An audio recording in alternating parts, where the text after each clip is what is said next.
Okay, all right.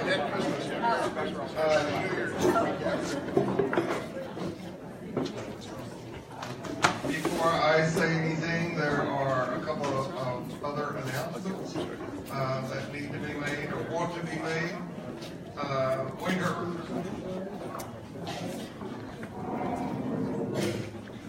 Thank you, Bill. Morning, everybody. I wanted to say that at the tender age of 43, I was privileged to be able to finally go to college and get a degree. And in doing so, I was even more privileged to have attended the University of Houston Honors College, where they had a program called the Human Situation. And within the Human Situation, I had a professor of philosophy by the name of Dr. Leslie Morenchen. Dr. Morenchen unfortunately suffered a grievous accident several years ago, fell down the stairs in his home and broke his neck. However, he sent out a Christmas card, which was the form of a letter, and it seemed to be very appropriate for this Christmas season to read this letter again. This letter was written by Giovanni Giocondo in about 1533. This is the original iPhone 1 picture of him. He was an architect, an archaeologist, started out as a Dominican, became a Franciscan monk, and had a wide and varied life. Anyway, this is what he had to say in his letter. Greetings, I salute you.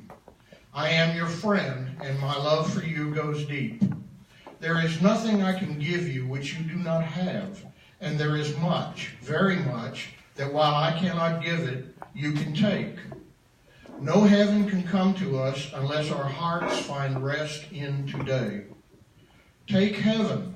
No peace lies in the future which is not hidden in this present instant. Take peace. The gloom of the world is but a shadow. Behind it, yet within it, is our reach, is joy.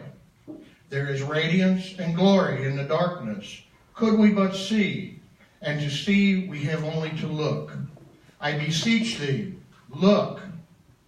Life is such a generous giver, but we, judging its gifts by their covering, cast them away as ugly or heavy or hard.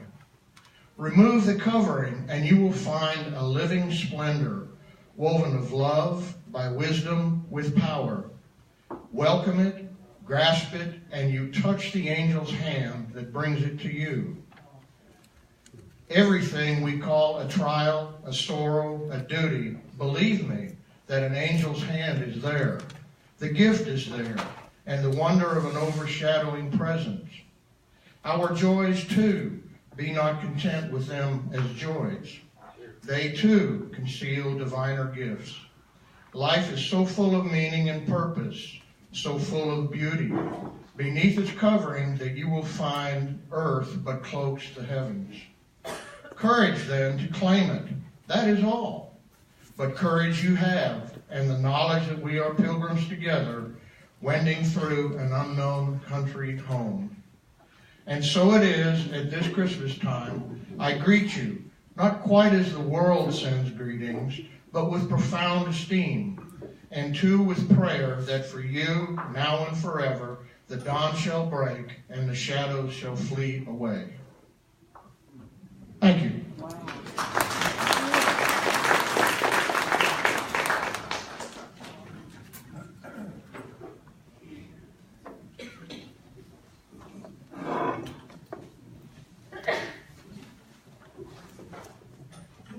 This is a business announcement that is hard to follow that, so thanks for that. Quick finance report for you guys as we near the end of the year. Last year, we gave away as a class $18,000 to, actually $36,000 because 18 went to Missions of St. Paul. So that means this class gave and collected $36,000, half of which went to St. Paul's Missions to serve the poor and underserved. That went to the $18,000 that we dispersed to nonprofits, went to 7 different organizations last year. I don't know if you guys remember, but I said I thought we would end up with less this year because we gave a significant amount to Harvey Recovery. I was wrong. You guys were more generous this year, so thank you. This year, we will give away a total of $41,000. Way to go,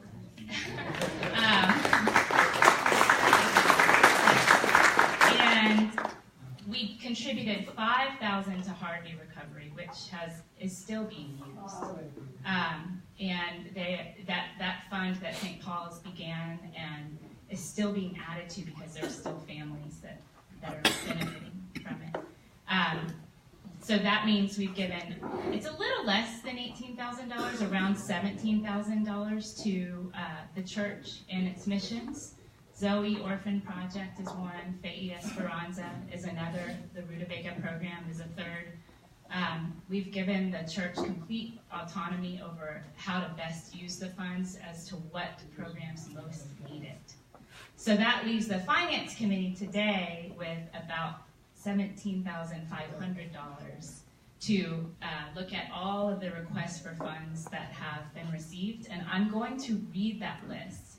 And if you submitted one, please listen up because I want you to make sure that you hear yours on this list. And if it is not, for whatever reason, please see me after class.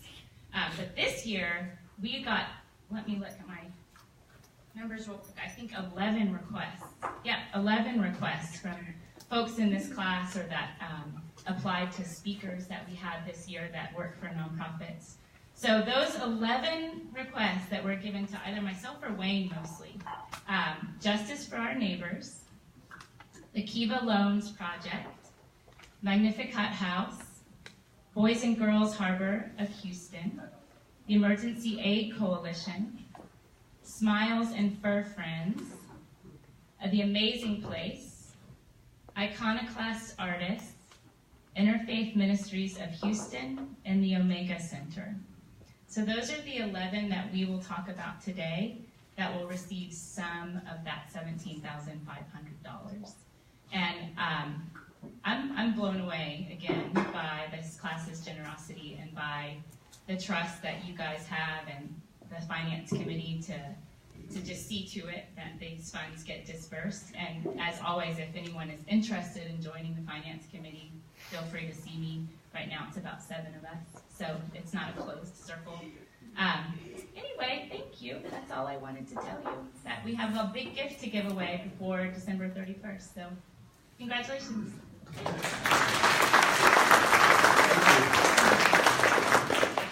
Thank you for what you do. Thank you for what you do. I think this should go to Richard. Yeah. I think all the people who work behind the scenes to the church make this work.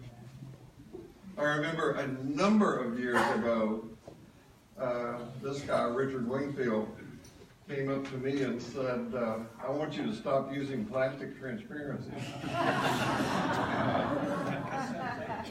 And cassette tape. And cassette tape.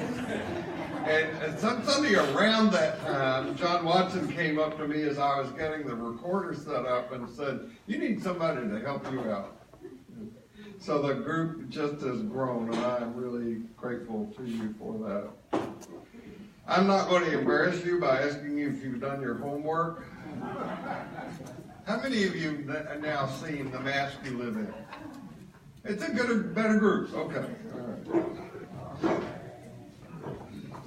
So, there's one other thing I wanted to say. I know, of all people, I know, on the Sundays when I pull work in the first service and the third service and have to teach here, that's a long one. So to go home and then turn around and come back for something in the afternoon, you know. But today at 4:30 is the children's candle lighting service. And I can tell you that I gave in to not coming for years until we started to come. And it is a hoot. It is wonderful. There are about 100 children involved in this program that Ellen and Anna do, and I really encourage you to come this afternoon. And remember, no matter who you are, no matter where you are on your spiritual journey, you are welcome. Okay, so in a minute we're going to turn off all the lights because I want to show you a video. It is a very brief video, and I want to set it up. And there will be a link to this video in the summary that goes out on Tuesday morning. I want to set it up by telling you what you're about to see. And Doris Heard, thank you for this is Doris back here who sent this to me. I bet I've watched this thing half a dozen times. It's just precious. And when you get the link to it, and when you go on YouTube, there will be others in the same vein that you can watch. But we're just going to do this brief one today, and here's the setup. A church took a video camera, and they videoed children telling the Christmas story. A large group of children, but they only did 2 at a time. And then the adults took what the children said and made a play out of it where the adults acted out the children's voices. The adults mime what the children, lip sync what the children say. Okay. So if we could have all the lights out and pray to the God of technology that this will work. An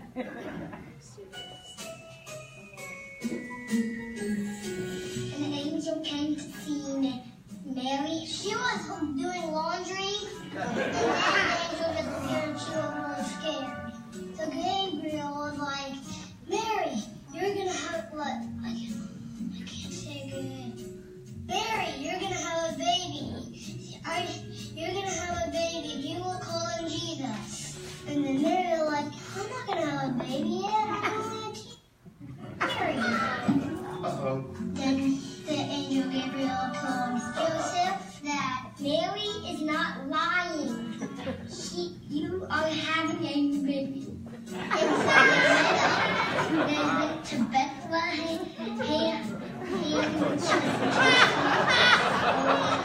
They ride a donkey. Oh yeah, Kim.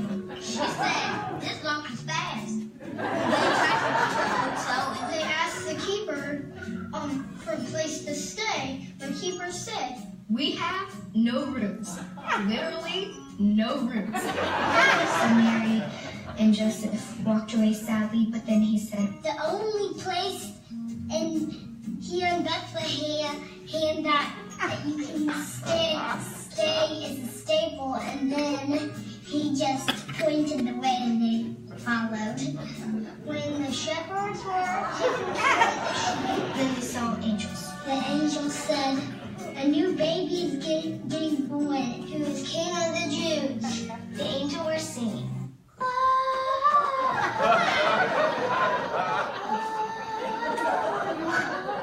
Yes. But then she goes and read it. The second thing said, yeah, I agree with you. And the other said, yeah, me too. A bunch of grass and bushes. Maybe have to camp out at night. And then the wise men heard about it. And then a star appeared. When we boys follow that star, it's pointing down to the barn. So maybe we should follow it. Maybe. So the wise men went to Jesus. They gave them gifts. A stuffed animal, like a humble one. And some diapers, and some wine, and some milk, some shoes, some And I don't know how we would survive in that barn. Too stinky, too crowded, and ugh. I think he probably, because the room is very small. Thank you for coming. He's adorable. He's gonna be our best friend.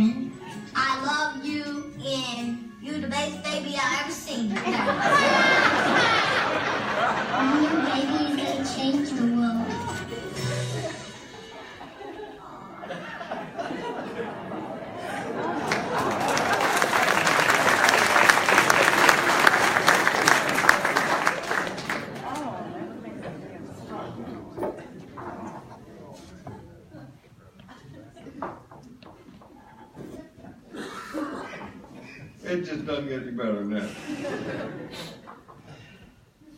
So the title I have given what you're about to hear is Sober Intoxication.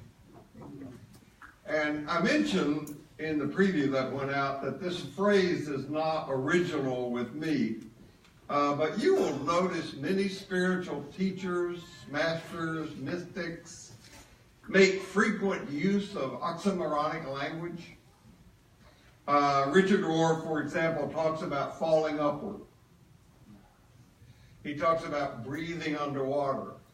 He talks about dancing while standing still, all in an effort to capture this non-dual thing.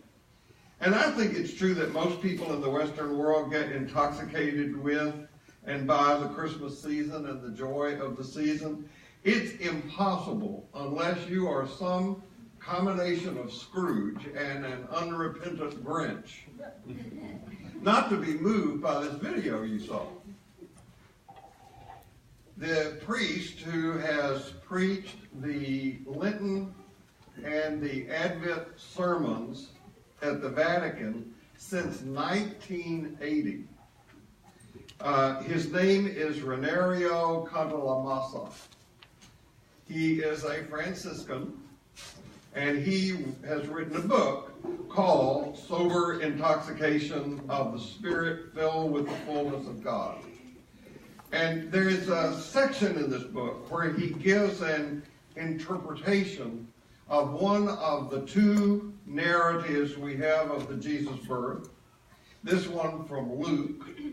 And he points out that Luke's version not only tells of the circumstances of the birth, but also the people who are involved in the birth. And further, Luke's account, much more than Matthew's, recreates the atmosphere and the state of mind in which the Christmas story takes place.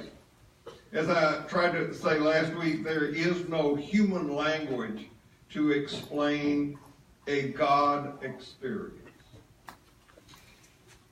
One of the most important elements in the Luke story is joy. From beginning to end, this is the case. And I'm going to use some lines from Cantalamessa's work. When the angel tells Zechariah about the coming of John the Baptist to Elizabeth, he says, he will have joy and gladness at the birth of his son, and that many others will rejoice. When Mary went to see Elizabeth, the baby in Elizabeth's womb leaped for joy. When Mary herself is informed that she is to give birth, her response is, my spirit rejoices in God.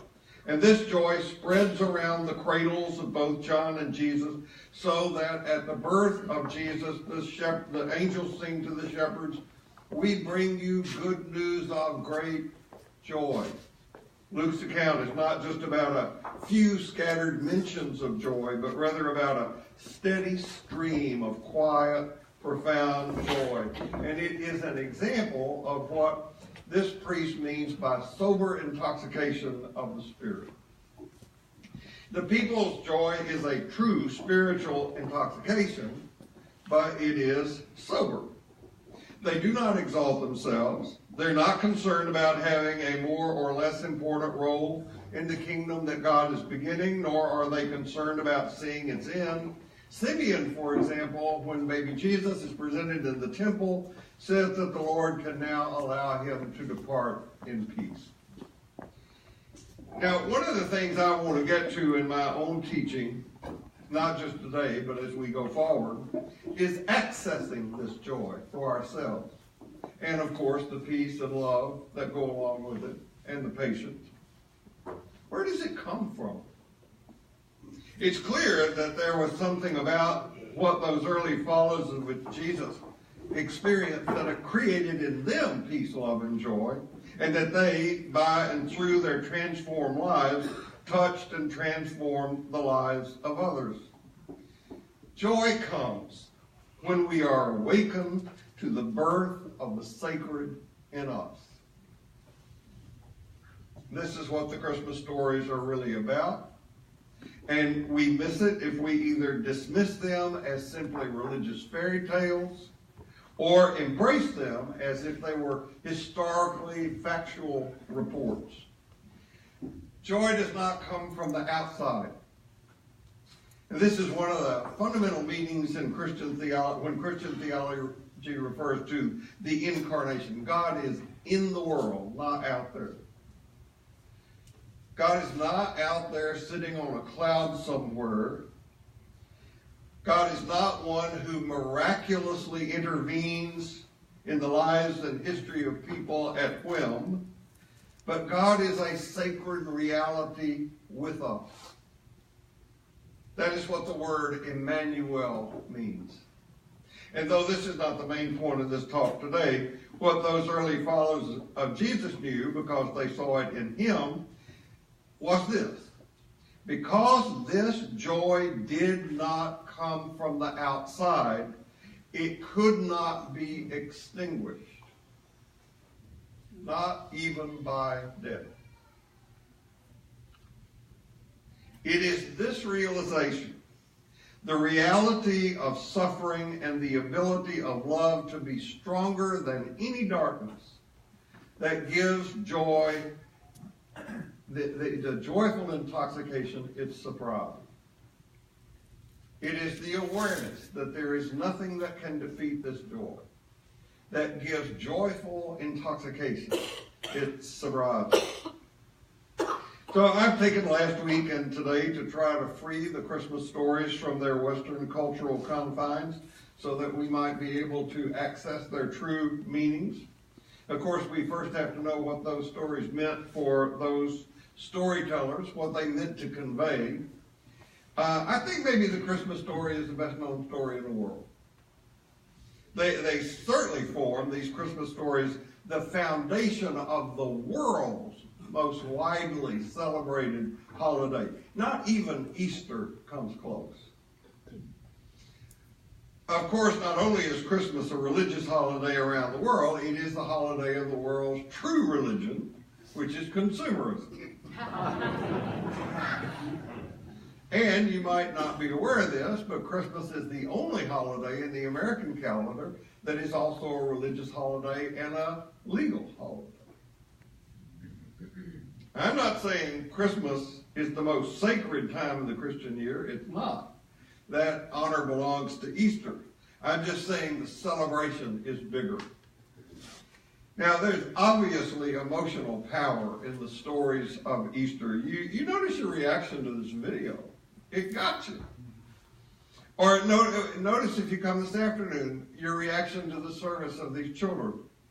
Or at any one of the Christmas services next Sunday, and we will be having a lot of them. 10, noon, 2, 4, 6, 8, and 10. Jesus will be here for some of those. Or notice your reaction to any of the programs that show up around Christmas Eve on TV. There will be masses from the Vatican and the Washington Cathedral and maybe some places around here. And there will be those inevitable PBS stories and the movies that are on TV, the Christmas Story and the Charlie Brown Christmas and all of that. So when we begin to see the original Christmas stories that we have in Matthew and Luke, we see that they are not only profoundly personal stories, but they are incredibly political stories. Perhaps not for us so much because over the centuries, that cutting edge has been dulled to a bluntness that makes it almost impossible to feel. The stories may boast of tidings of comfort and joy, but when properly heard, they're edgy. They're challenging. We have, as I said last week, only 2 narrative accounts of the birth of Jesus. They are found in the Gospels of Matthew and Luke. And I have deliberately stayed away from using what I'm about to show you as a reference because I've done it before and I didn't want to be unduly influenced. But if you want a resource that will fill out your thinking and your knowledge about these Christmas stories, I could not refer you to a finer book than the book by Marcus Borg and John Dominic Crossan called The First Christmas. Now, this would be a good Christmas present for you or for somebody.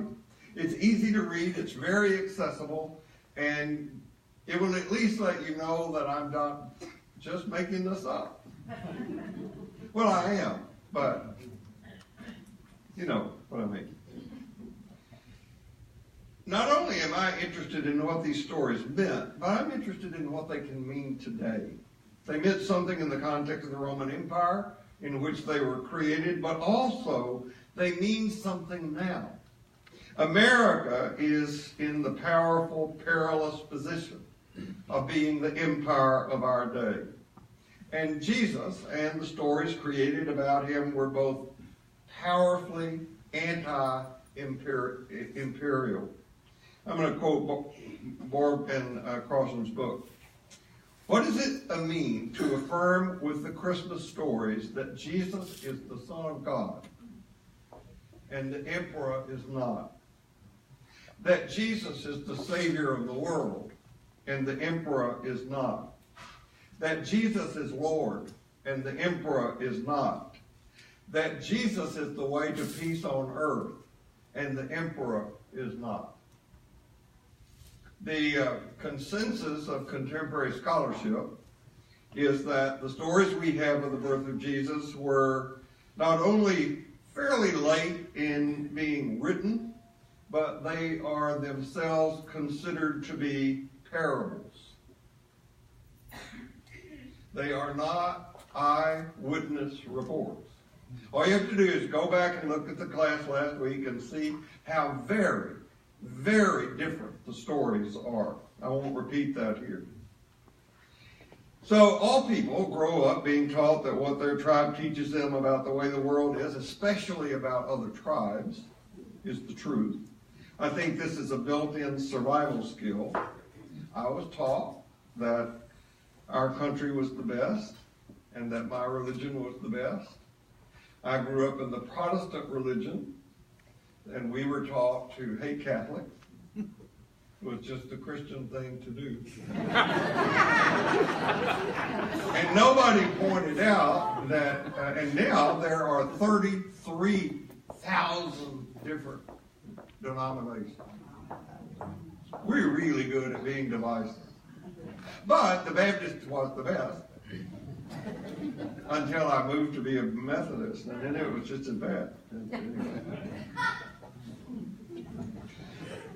So how were we taught growing up to make sense of this? And the way I was taught to deal with this was to say that if somebody's religion was really different from mine, I would say that their beliefs were impossible to hold.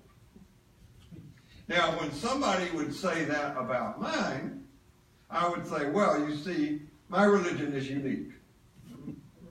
Yours is crazy. Just a side note, the claim that the Christian religion is a unique religion is relatively new. We have this phenomenon called recent Christianity, which is called fundamentalism, which we'll get to next year. But it's a position that one can only hold on to by refusing to move from the knowledge and information levels into the wisdom and understanding levels of awareness.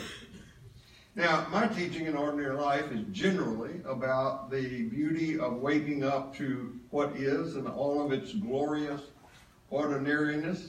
Our spiritual work is about creating a space where our true selves can grow into the kind of seeing that goes far beyond just looking at something or just noticing. We want to recognize something.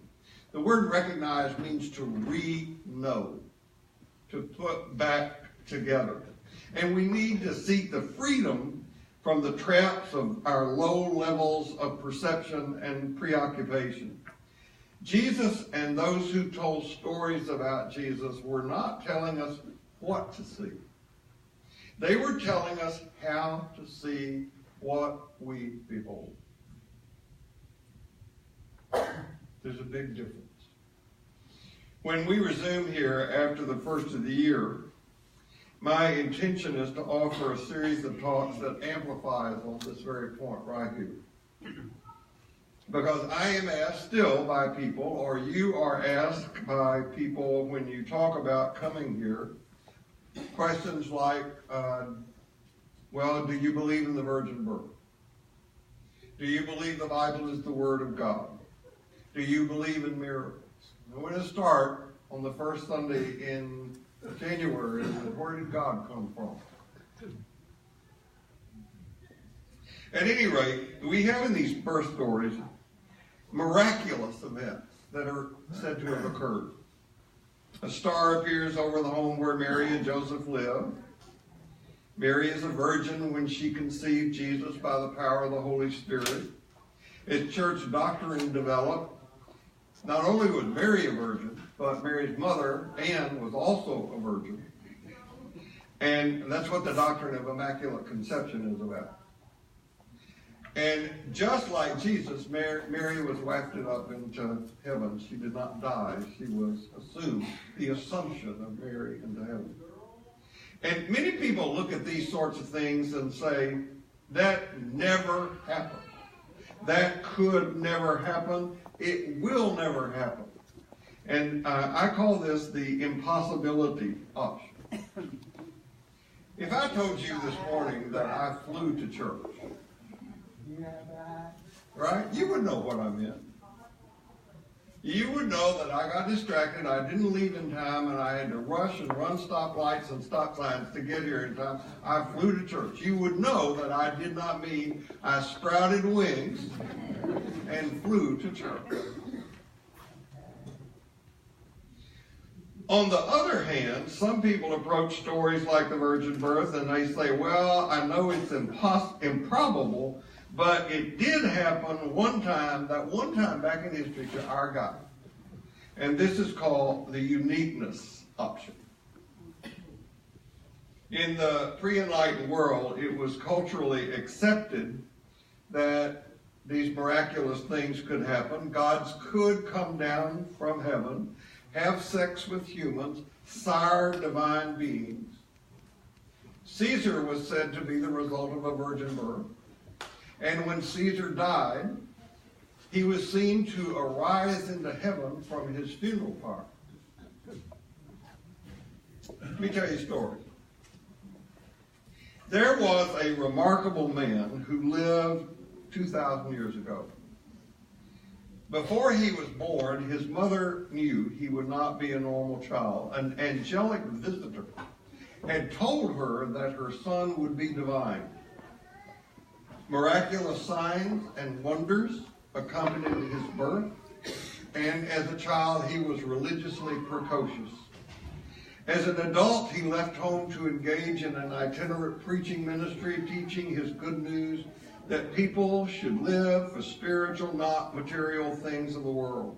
He gathered disciples around him. He performed miracles to confirm them in their faith. He raised the ire of many in power who brought him up on charges before the Roman authorities.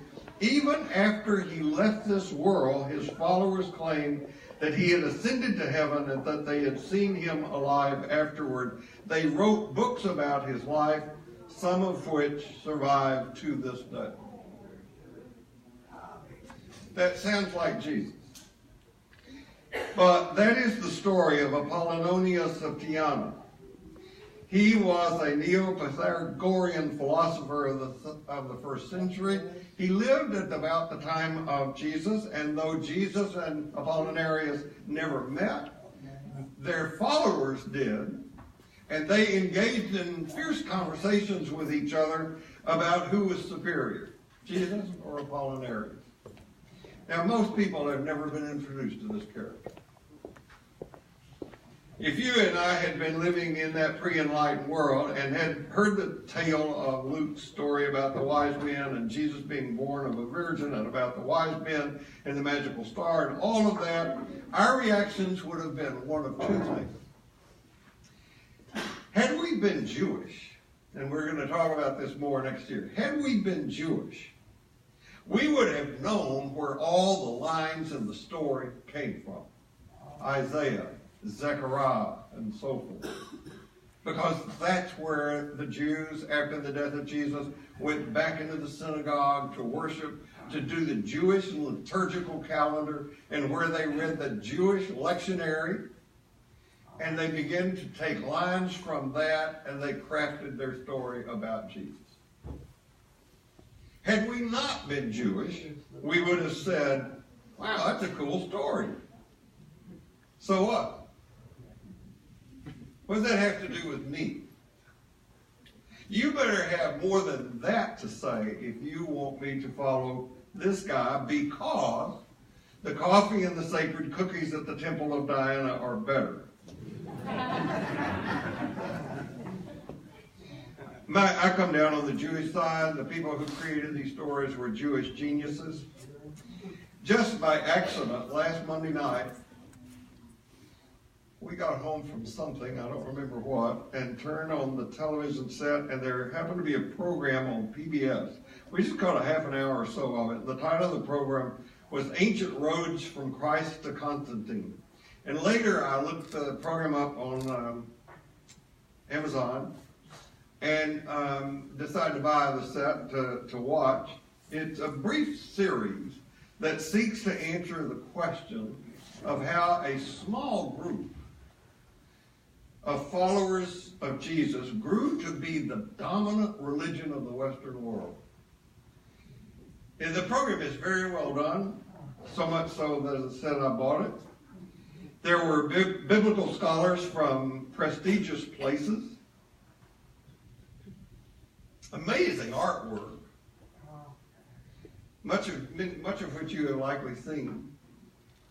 There were very well done on-location shots, some people even in costumes. There were all the historical places that you might imagine. And I am looking forward to seeing the whole thing. The problem is that the gospel accounts on which the program was based, as most people have unconsciously come to accept them, were treated as if they were historical, eyewitness news accounts. And the writings we have in the Gospels are not only not historical accounts, but they are memories of Jesus' followers, and those memories are shaped by decades of Jewish synagogue tradition and liturgy. When I was in seminary, formally studying how the writings that we have in the Christian collection came about, we were encouraged to put a great deal of faith and trust in something called oral tradition. Oral tradition says that Jesus said and did some things, and his followers not only remembered of those things, but they passed those things faithfully along, some folks say without error, from one group to another for one generation after another, for 30, 40, 50 years. The scholars are pretty much all agreed that the first narrative we have in the collection of accepted Christian writings for a narrative of Jesus is the document we call Mark. The first writings we have are the genuine writings of Paul, who Paul doesn't make any mention of miraculous birth of Jesus whatsoever. We don't know who wrote Mark. The scholars are fairly unanimous that Mark was written sometime in the 60s, and that it consists of the oral tradition that was available to the writer at the time. Now, Mark's sole purpose in writing his gospel was to explain the crucifixion of Jesus. So, scholars put the date of the crucifixion of Jesus around 30. So, that leaves us with those 3 decades between death and the writing of Mark. What happened in those 3 decades? I don't know what your ability is at recalling things that happened 3 decades ago. Sherry and I will come back from a trip like we did this past spring from the St. Nicholas pilgrimage, and we both agree it was a wonderful trip. And I will overhear her telling someone an experience she had on the trip, and I will think, did we do that together? Or I will tell one of the stories that I like to tell about the trip, and at the end of it she will say, it didn't happen that way. That happens to you too, doesn't it? So what did the followers of Jesus do after his death? So in order to answer that question, we have to journey into the Jewish world from which his first followers emerged. Now you may think it foolish or unnecessary for me to keep bringing up the fact that Jesus was a Jew. He was not a Christian. Many people seem unaware of that.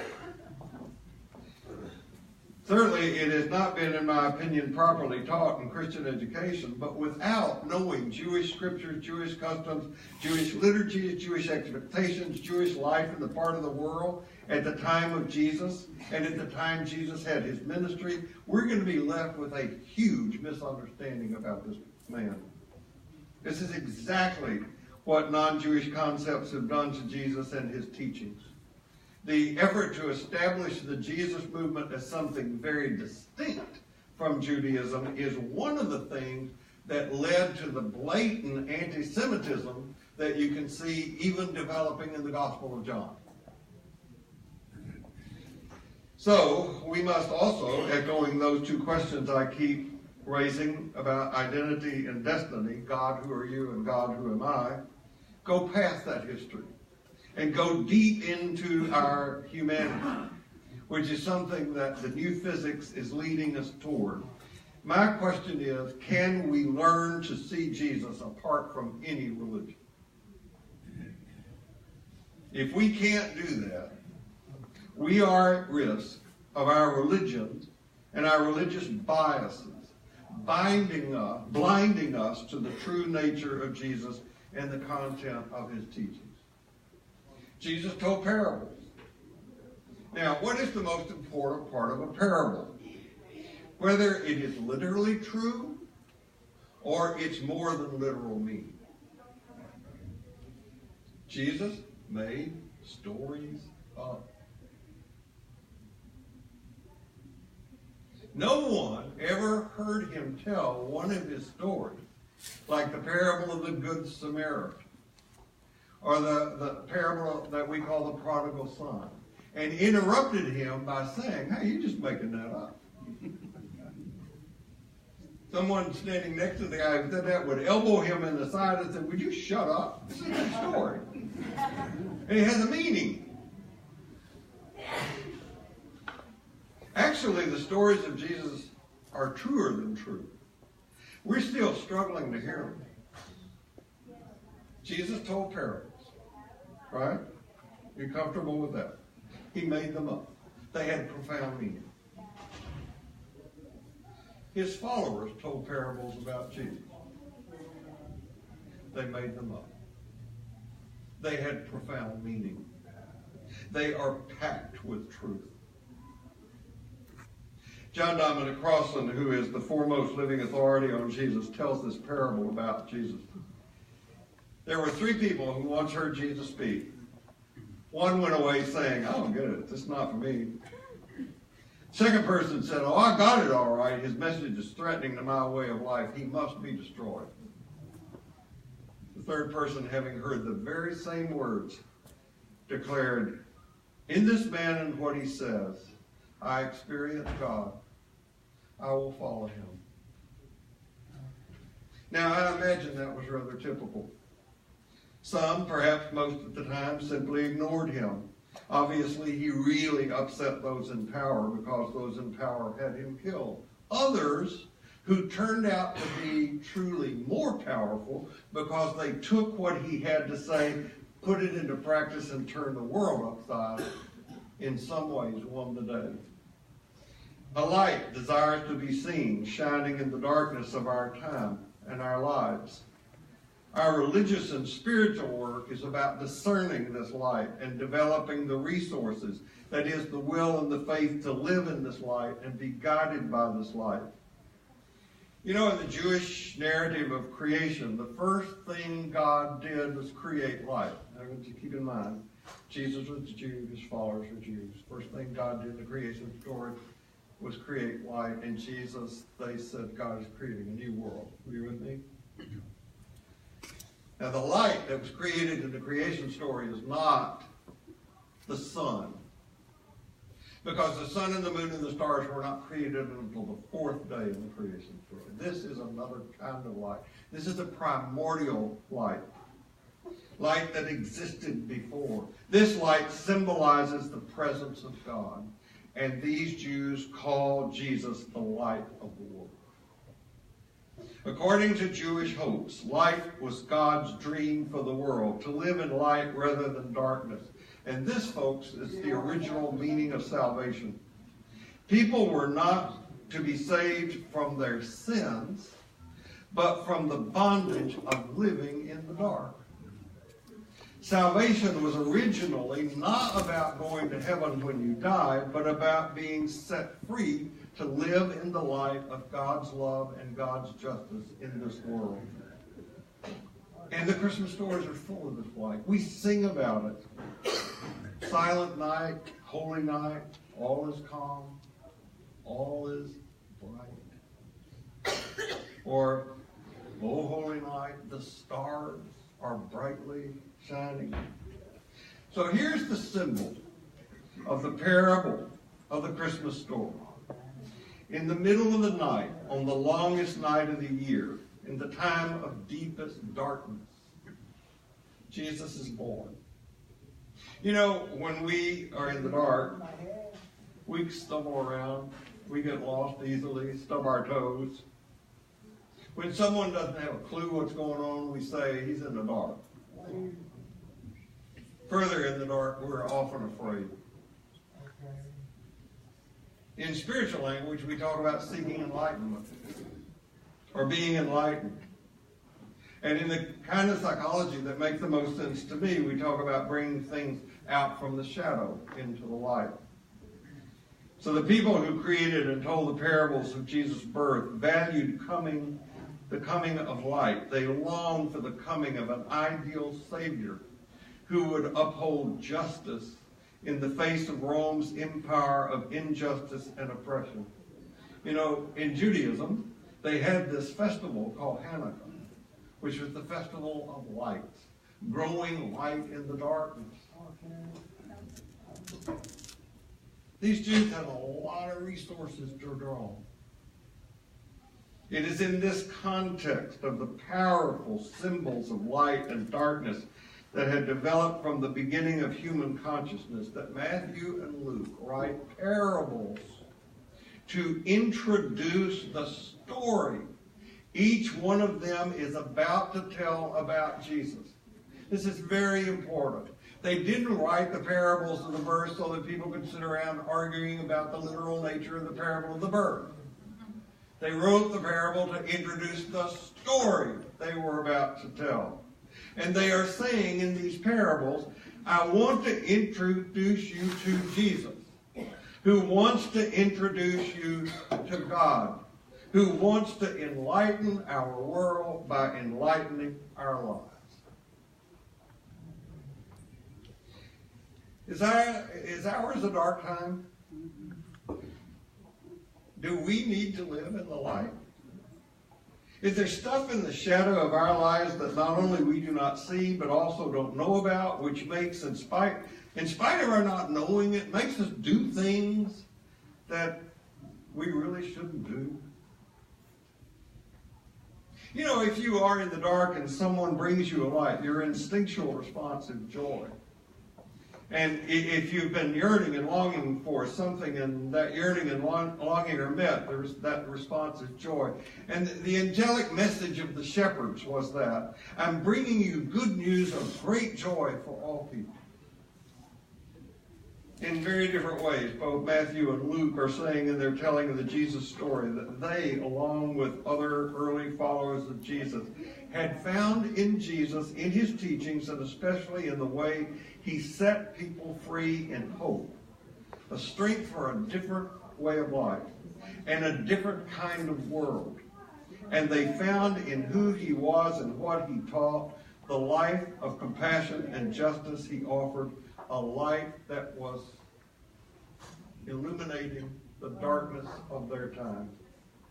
If we seek to follow Jesus, what we're called to do is to bring enlarged being into the world, to bring enlightenment into the world. We are to bring those gifts of love and freedom and peace and joy into not only the dark places of our lives, but the dark places of the world. If we dare let ourselves be touched by the truth of this story, we will be intoxicated with joy.